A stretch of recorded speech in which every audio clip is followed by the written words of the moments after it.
Ready to roll, brother. All right, here we go in 3, 2, 1. On this episode of Happy Client Show, Ben and I are going to talk about how you can look back at the last few weeks at your agency and document those deliverables without being overwhelmed and actually put some repeatable systems in place. So let's dig in. Guys, welcome back to the Happy Client Show. You might be totally overwhelmed right now. And if that's the case, you've come to the right place. My name's Ben. That's Dimmer, as we call him on the street. And we're going to dive straight in. Dimmer, can you tell these lovely, very, very good-looking people what we're talking about here? Yeah, we're trying to bring a little bit of happiness to your life. And the hard part about happiness is it takes some work, and it can actually be hard at first. But after a while, you can begin to feel the joy of that investment. And that is documenting your processes, the things that power your agency.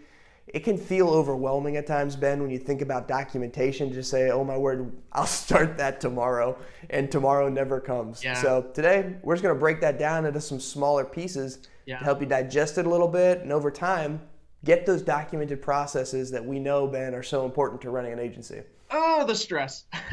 But yeah, it is important. And, the Happy Client Show is all about making your clients happier, making happier clients in general. And really, it starts with us as the agencies. We need to be the Sherpas. We need to have the journey in mind. And by, documenting your deliverables, your offerings, your journeys, you're going to make your clients happier because you have a roadmap to point to, and you're going to be a smoother operator.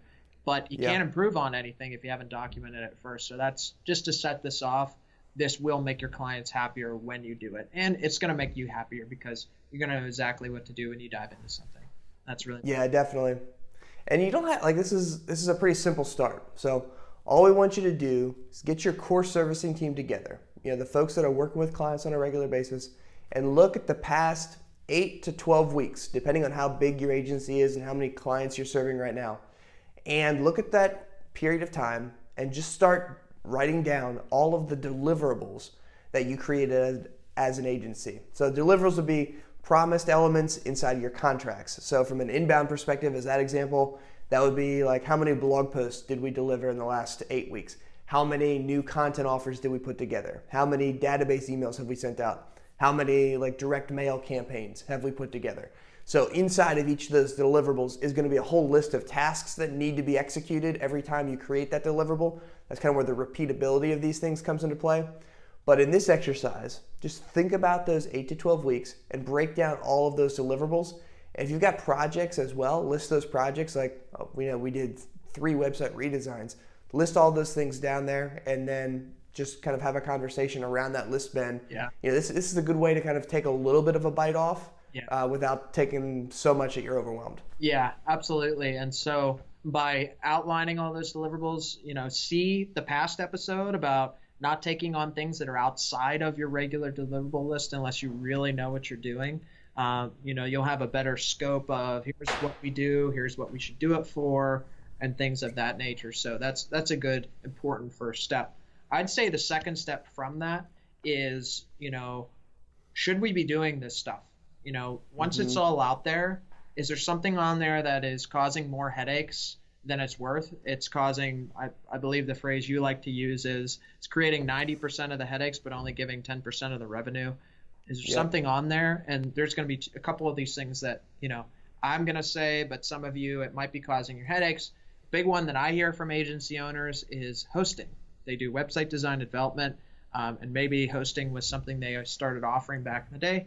And maybe it's just causing straight up headaches. I know GuavaBox struggled with that for a long time, but for another, it could be, we don't do website design and development. Maybe we just do the inbound side, and this website design and development, well, it's really taking too much time. So what is really derailing your agency? And if you can't improve it or make it work, I would say get rid of it.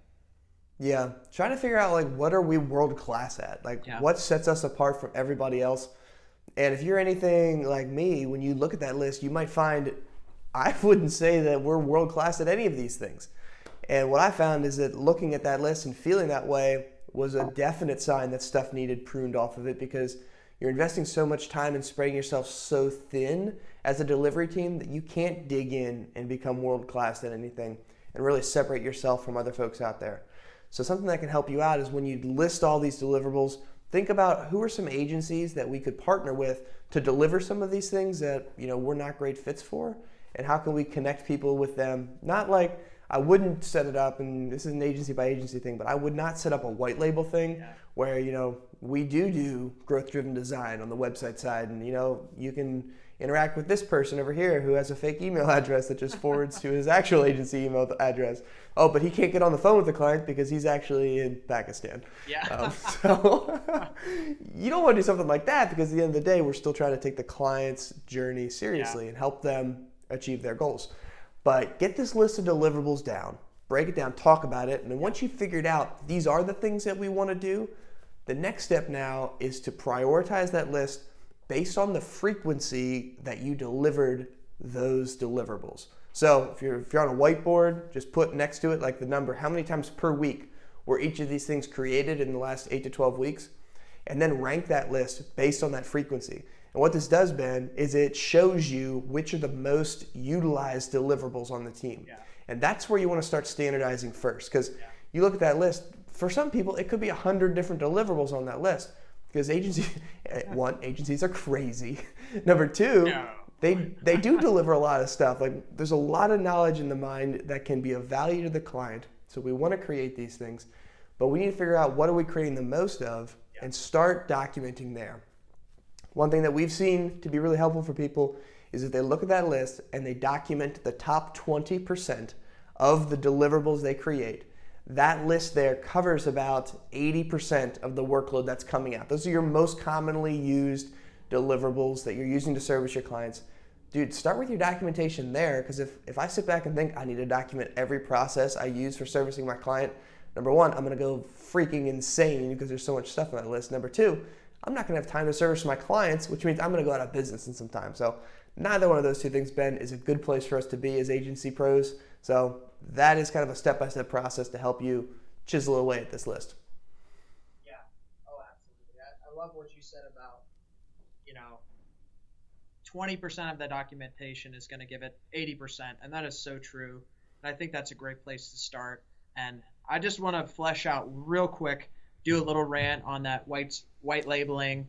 You think you're going to make money, you're going to make your clients better, you're going to be more attractive, but what you're doing, I think it's not transparent to white label in today's day and age, especially when there are so many agency partners you can go to, and it's going to cause headaches. Mm-hmm. See the past episode. Definitely do that.